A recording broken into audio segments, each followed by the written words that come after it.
L'aventure d'Eddie Lantigua avec les Capitals de Québec débute au printemps 99 alors que les Capitals en sont à leur début dans le baseball indépendant. À la recherche de frappeurs de puissance, le gérant de l'époque, Jay Ward, met sous contrat ce jeune Dominicain qui avait un potentiel très prometteur avec les Dodgers de Los Angeles au début des années 90. Le numéro 31 tombe sous le charme de la ville de Québec. Il décide d'y élire domicile. C'est toutefois lors de la saison 2002 que l'histoire d'amour entre l'Antigua et les partisans des Capitals prend son envol. Tentant sa chance au camp d'entraînement, l'Antigua parvient à se tailler une place au 3e coussin et dans le cœur des partisans. Il connaît une saison du tonnerre et il devient rapidement un intouchable des Capitals.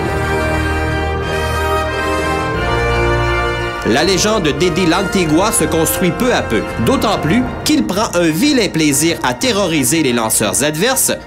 D'ailleurs, ces derniers essayant par différents moyens de l'éviter à ses lancers.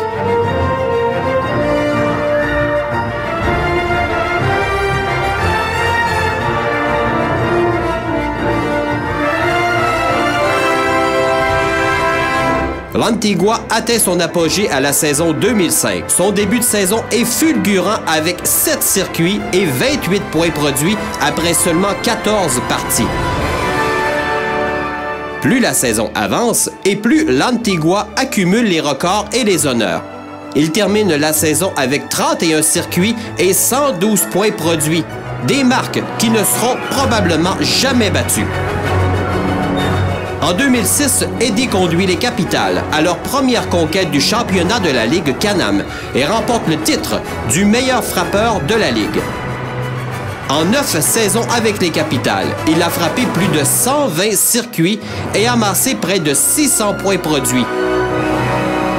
Non seulement ses qualités offensives et sa constante éthique de travail irréprochable ont fait de lui un joueur dominant, mais ses qualités humaines, sa grande disponibilité, son humour attachant et sa générosité, tout comme les nombreux honneurs reçus, l'ont rendu plus grand que nature auprès des amateurs de baseball du Québec. Ce n'est pas par hasard qu'il est devenu Monsieur Capital. Gracias, Eddie.